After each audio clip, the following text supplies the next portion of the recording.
essa noite, Deus vai falar em seu coração. Mas é preciso que você queira ouvir. Por causa das estações do dia a dia, das lutas, e muitas vezes nós não ouvimos o que Deus quer. Eu queria que você abrisse em Mateus 11, 27. Pedi para um dos jovens trazer uma cadeira aqui para cima. O Espírito Santo está me incomodando para pregar sentado. Porque quando a gente prega sentado, a gente está no mesmo nível. Eu não sou superior a vocês. Eu sou igual a vocês. E o que Mateus 11, 27 diz? Mateus 11, 27. Não. Eu errei. É aquele versículo que diz que vinde a mim, Mateus 7, vinde a mim todos que estáis cansados e sobrecarregados, e eu vos aliviarei. Tomai sobre vós o meu jugo e aprendei de mim, porque sou humilde e manso de coração, e acharei descanso para as vossas almas, porque meu jugo é suave e meu fardo é leve. Podem sentar.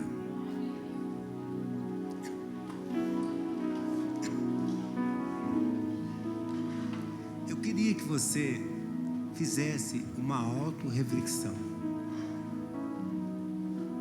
Muitas vezes nós somos cristãos e achamos que o Evangelho é uma mágica. Todos os problemas Deus resolve, Ele não precisa fazer nada. Mas será que é isso mesmo?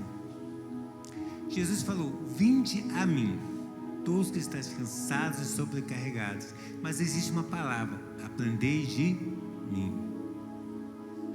Eu creio muito mesmo nos dons do Espírito Santo. Eu creio no ponto de fé. Eu creio em atos proféticos. Eu creio em milagres, creio em curas.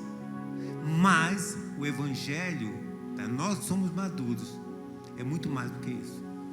Esses sinais são para os incrédulos. Por exemplo, você é o sal da terra. Jesus é a rosa de Sharon.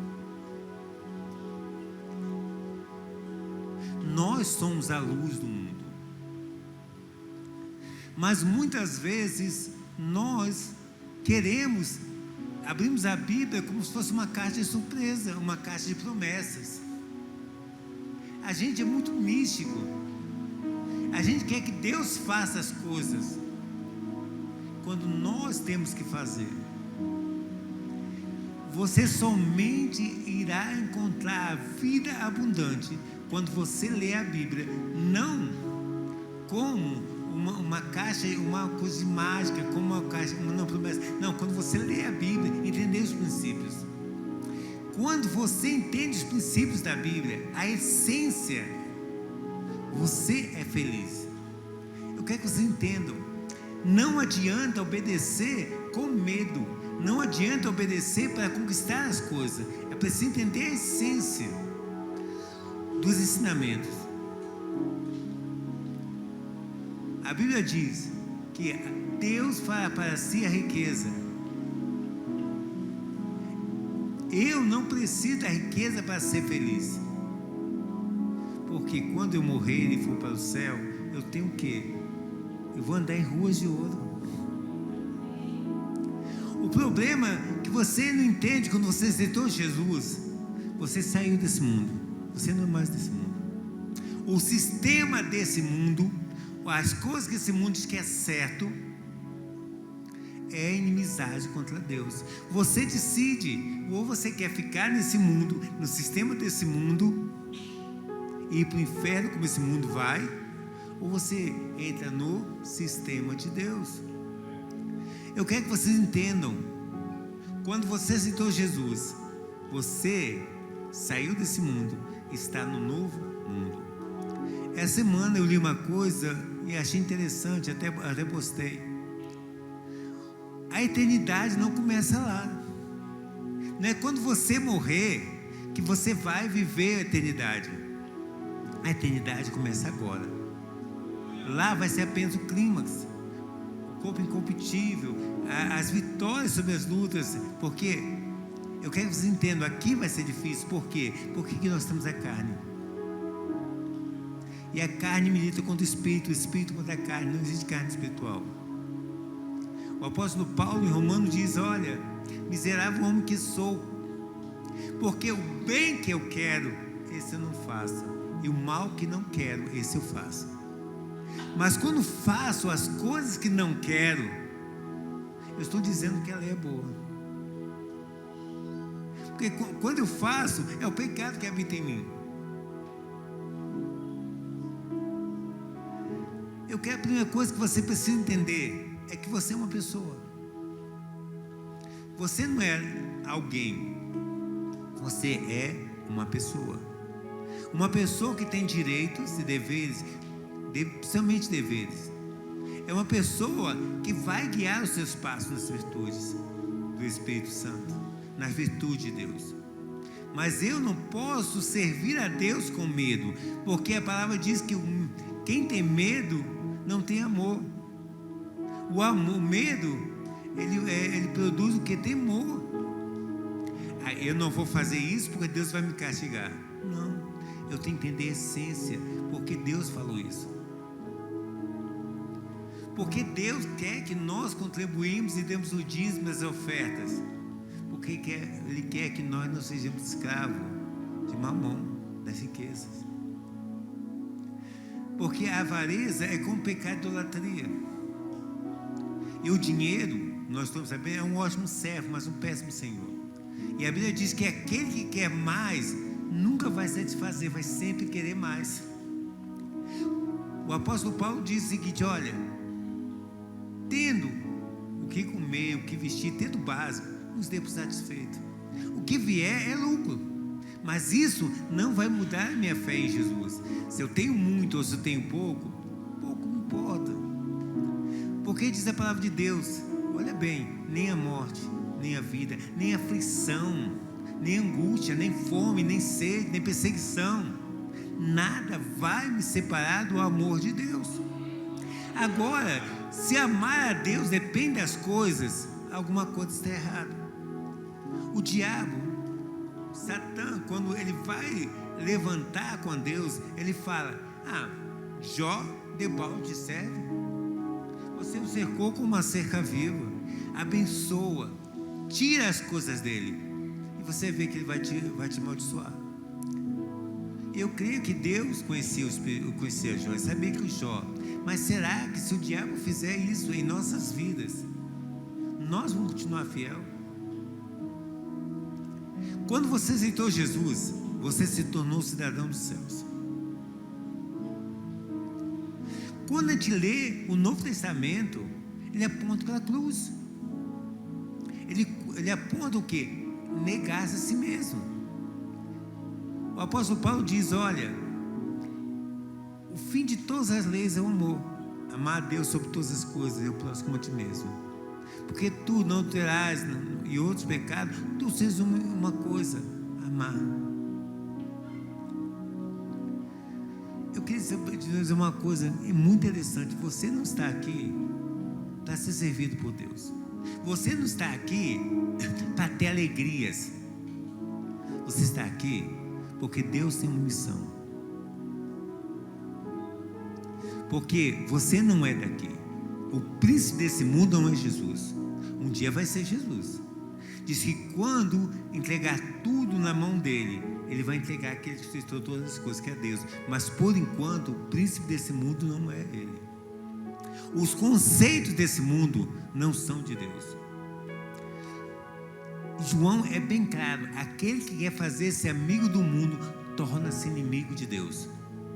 Porque a concupiscência da carne, a concupiscência é o desejo dos olhos e a soberba da vida, não procede de Deus. Muita gente, e nós estamos começando a ver a perseguição na igreja, muita gente, para não perder vai concordar com o sistema que esse mundo tem. Mas olha o que a Bíblia diz em Tessalonicenses: que vocês foram despojados, mas vocês entenderam a glória maior. Hoje em dia, se você falar mal de alguma coisa, ou de alguma pessoa, ou racismo, é o quê? É multas financeiras, porque o bolso dói. Mas no tempo do Novo Testamento, ele era despojado, tiravam as riquezas dele, mas mesmo assim eles continuavam fiel, porque sabiam que tinha uma herança maior. Qual é a sua herança? É sério, qual é a sua herança? Qual é o seu desejo mesmo? Você não entendeu a essência, porque Deus te salvou, tirou do império das trevas e te transportou para o reino do Filho do seu amor. Porque Deus olhou para você e disse: você é o sal da terra, você é a luz do mundo. O mundo está em trevas, ele só vai conseguir viver através de você. Mas o que o inimigo faz? Ele nos atarefa como a semente entre os espinhos. Eu gosto muito essas aflições da vida, as angústias nos tornam infrutíferos. Nós até crescemos um pouco, mas não podemos crescer muito. Por quê? Porque nós não entendemos. A Bíblia diz: buscai o reino de Deus e a sua justiça, e todas as demais coisas vos serão acrescentadas. Agrade do Senhor e satisfará o desejo do teu coração. Se atentamente ouvires e me obedeceres, virão sobre ti e te alcançarão todas essas bênçãos. Para você ser próximo, para você conquistar, é preciso obedecer. E às vezes é preciso perder. É interessante que no Evangelho de Deus é perdendo para ganhar. E a gente não quer perder. A gente não quer sofrer.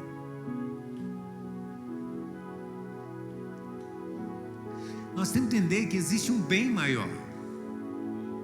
Quando entendemos que existe um bem maior, nós entendemos que aquilo que estamos passando é apenas um caminho para algo melhor. Por exemplo, se eu largo o mundo e deixo de fazer as coisas que eu quero, mas que a Bíblia diz que não edifico, o que é que eu quero? Qual é o meu bem maior? Eu quero ter comunhão com Deus. Eu posso até pecar, eu posso até errar, eu posso viver uma vida, eu escolho um bem menor, mas o que é que eu perco? A comunhão com Deus. Vale a pena ganhar do mundo inteiro e perder a alma? E se não vale a pena, por que nós fazemos isso? Nós criticamos Esaú porque ele vendeu a sua primogenitura por um prato de lentilha, mas nós vendemos muito mais por coisas tão bestas. Nós vendemos a nossa herança.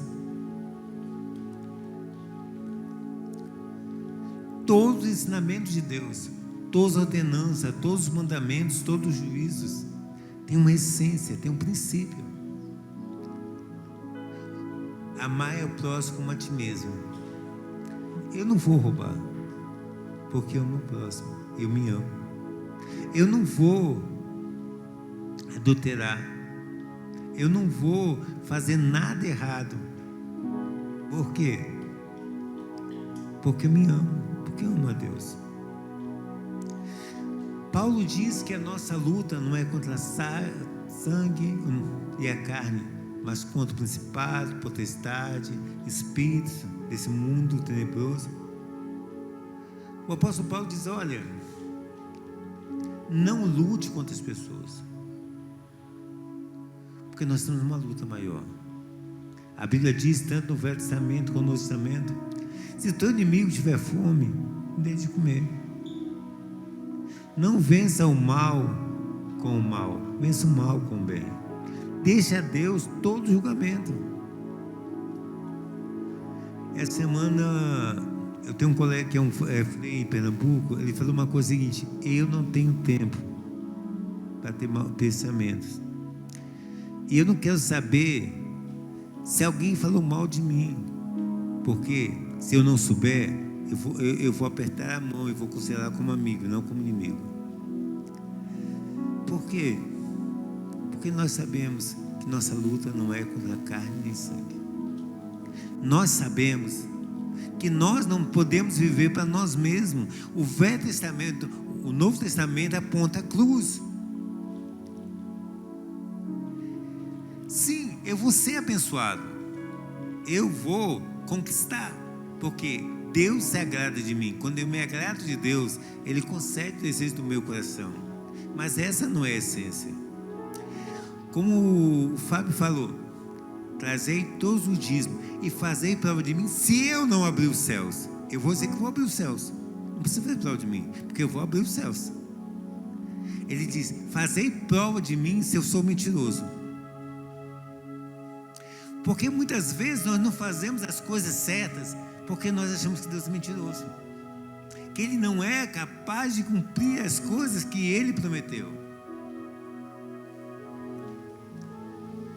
Tem uma escritora, teóloga americana, esqueci o nome dela, que diz o seguinte, que a maior batalha que nós temos é na nossa mente. Toda batalha que o inimigo trava é em cima do que? Da nossa mente. Por isso que a Bíblia diz, levai a sua mente cativas a Jesus.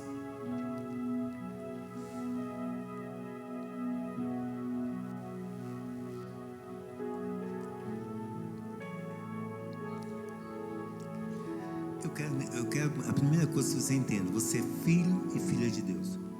Você não faz parte desse reino. Existem pessoas que querem criar raízes, querem criar tendas, querem ficar aqui. Não. Nós estamos aqui, mas nós não somos daqui. E nós temos um compromisso com Deus. Eu vou falar, eu vou criticar, eu vou exortar, mas vou fazer isso com amor.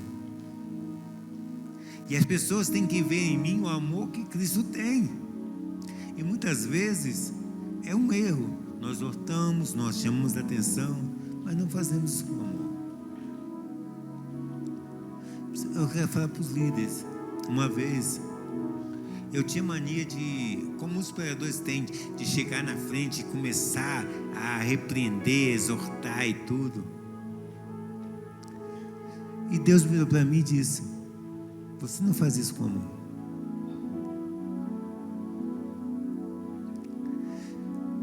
E nós temos que fazer tudo com amor. Eu não quero que o meu irmão se perca. Eu não quero que meu irmão sofra. Eu não quero que meu irmão vá para o inferno. Eu não quero. Então eu exorto, eu chamo a atenção, mas a minha intenção não é mostrar que eu sou, não é mostrar que a Bíblia é. Não, a minha intenção é o quê? É que ele não se perca. Esse é o princípio, essa é a essência. Todos os mandamentos e juízos de Deus têm uma essência, têm um princípio, têm um porquê. Outra coisa, eu quero que você entenda que você é uma pessoa. Você não anda por andar, não caminha por caminhar.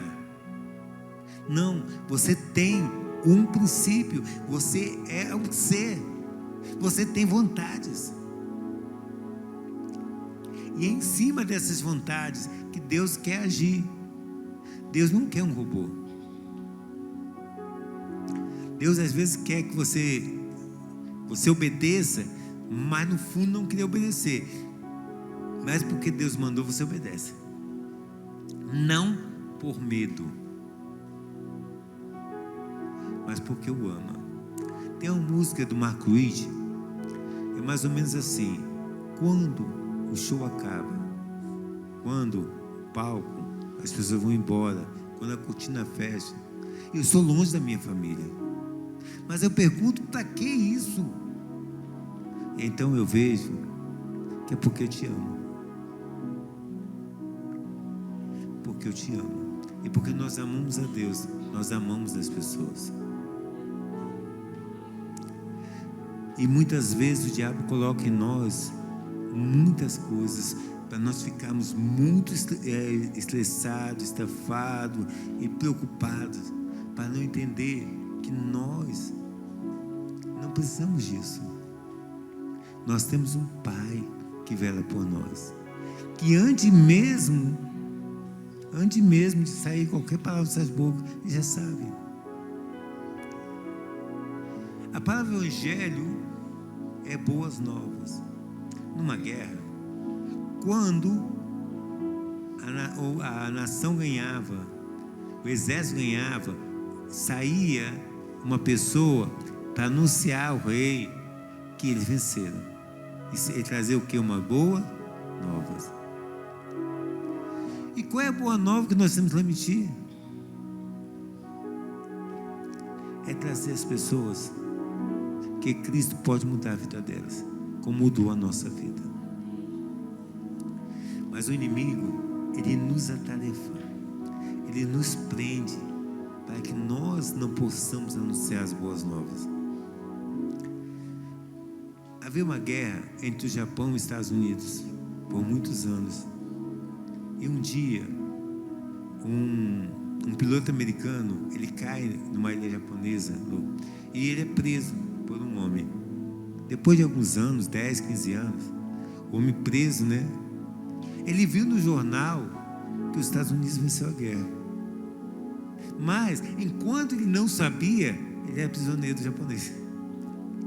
E às vezes o diabo faz a mesma coisa. Eu quero dizer a vocês, ele já venceu na cruz.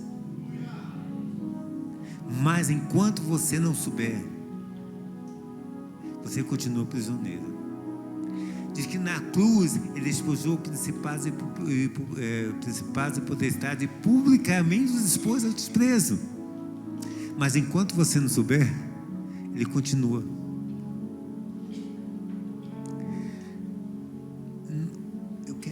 Não adianta apenas orar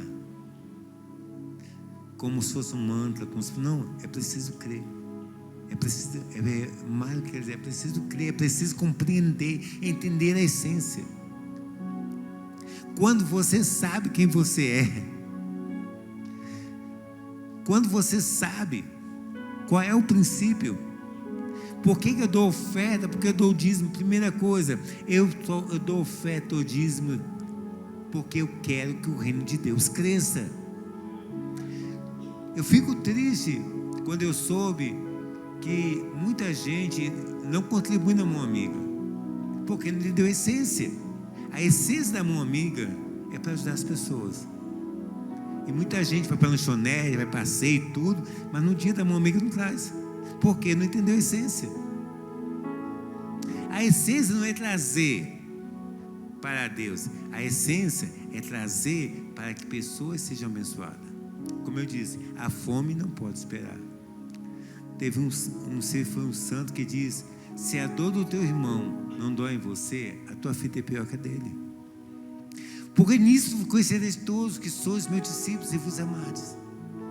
Se nós nos amamos, é porque não somos discípulos de Cristo. Então, por que eu tenho que ajudar as pessoas? Por que eu tenho que contribuir? Por causa da essência. Porque eu amo a Deus. E eu quero que o reino de Deus se propaga.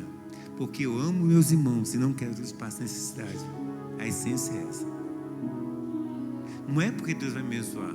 Se Ele me abençoar, amém, Ele vai abençoar. Mas se Ele não me abençoar, eu achei até interessante uma vez, quando eu estava no estudo sobre religiões, eu peguei os mormons.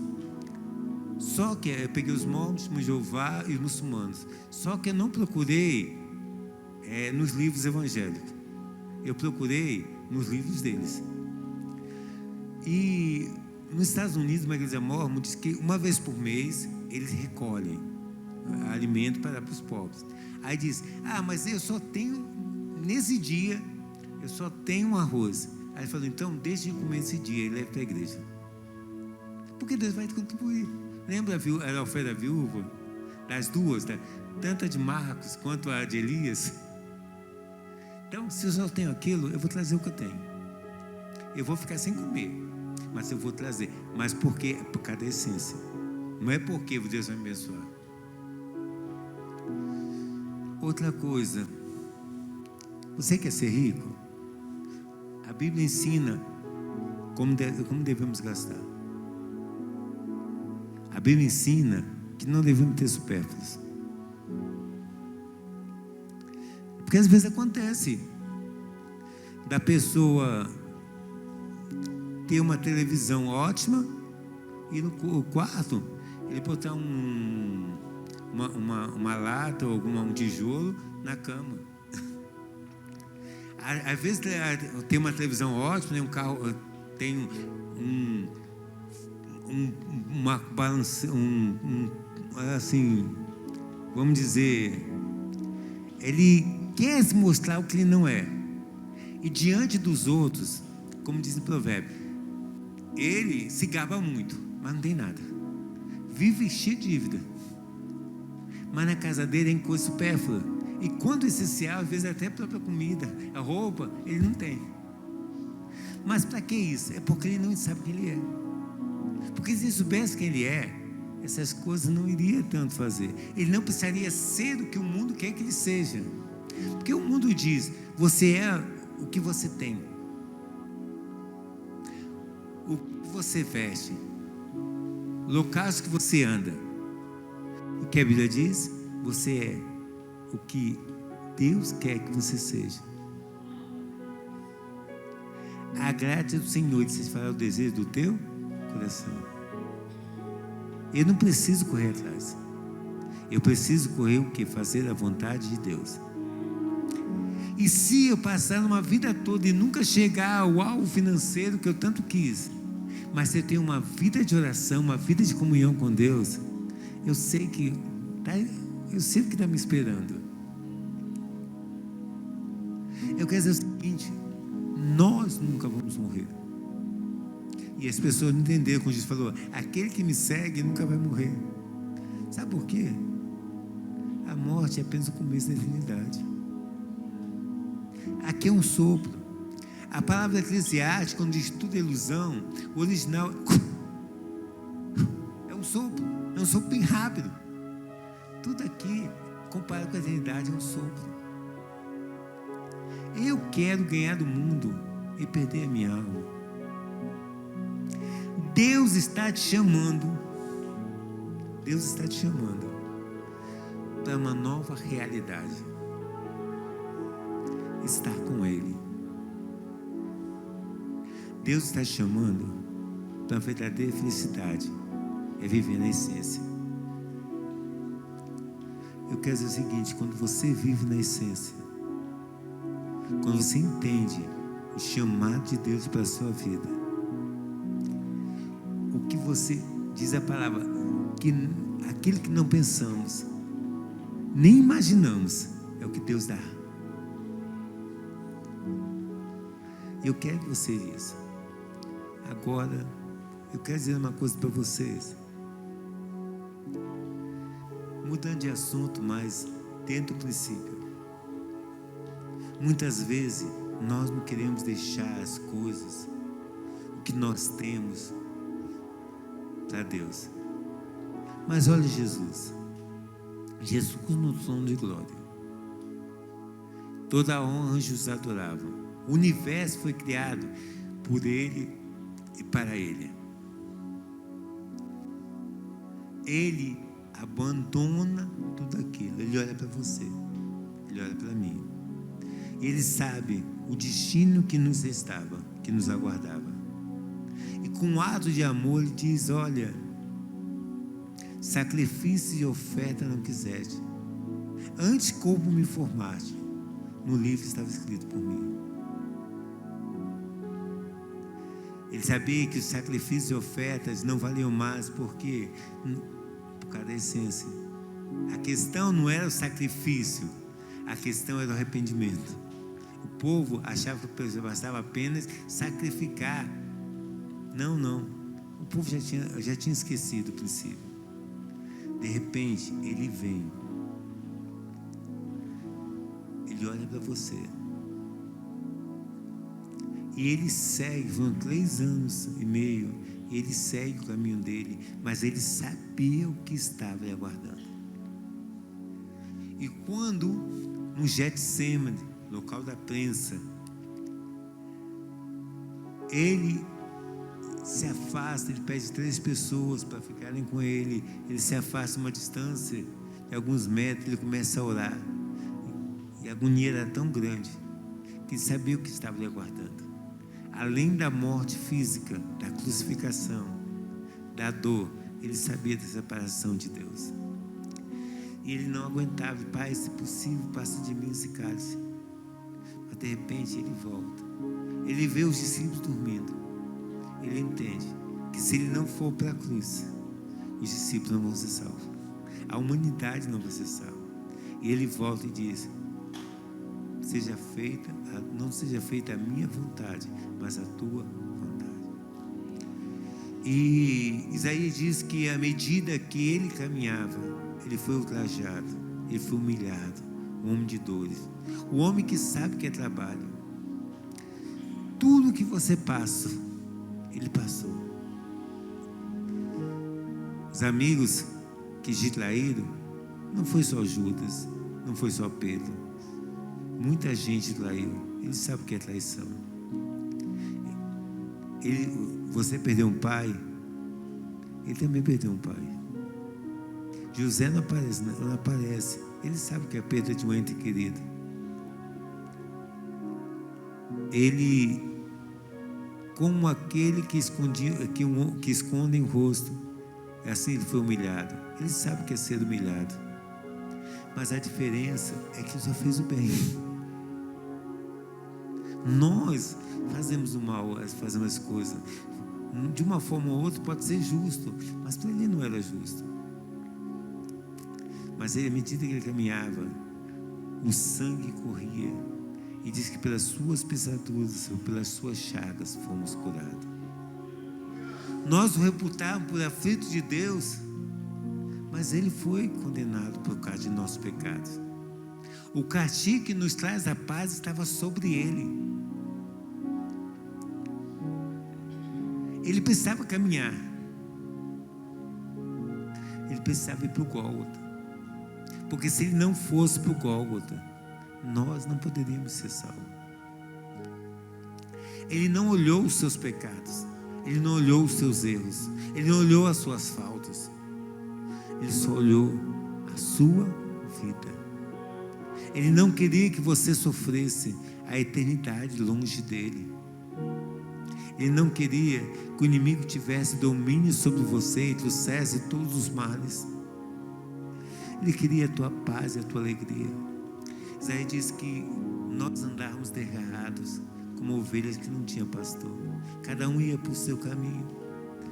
Nós não perguntávamos por ele. Oséias fala: fui achado por aqueles que não. Isaías fala: fui achado por aqueles que não perguntavam por mim. Oséias fala: aquele que não era meu povo, eu disse: és meu povo. Aquele que não era amada, eu digo: és minha amada. Deus olhou para você. Então, à medida que ele caminhava para a cruz, o julgamento dele foi injusto. Da sua descendência que dá conta. Mas o duro, o maior, diz que Deus que se agradou fazê-lo moer. Tem uma canção do Fernando Abreu, diz que a mão que segurou o martelo foi a mão de Deus. Não foi fácil para Deus. Não pensa que foi fácil para Deus, mas era o único caminho. O Criador morrendo pela criatura, para ele ser justo, porque ele disse como morreria, e ao mesmo tempo ser o justificador. Mas depois de tudo aquilo que ele sofreu, diz as palavras dele, ele verá o penoso trabalho de suas mãos e ficará satisfeito. Eu quero dizer o seguinte: aquele que nem mesmo seu filho poupou, antes o entregou por nós, não nos dará com ele todas as coisas? Será que é muito amar as pessoas como ele nos amou? Porque, diferente de vocês, se eu olhar para mim mesmo, olhar para os meus pecados, os meus erros, a gente costuma nos julgar a nós mesmos e nos absolvermos.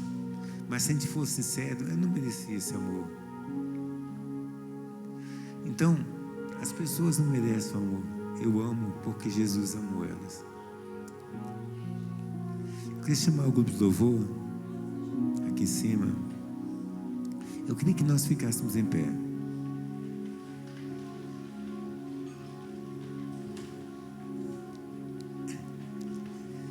enquanto eles estão louvando a Deus, eu queria convidar você que foi tocado pela mensagem, que viesse aqui na frente. Se você quiser se reconciliar com Cristo, viesse aqui na frente. Se você quer uma nova comunhão, que viesse aqui na frente.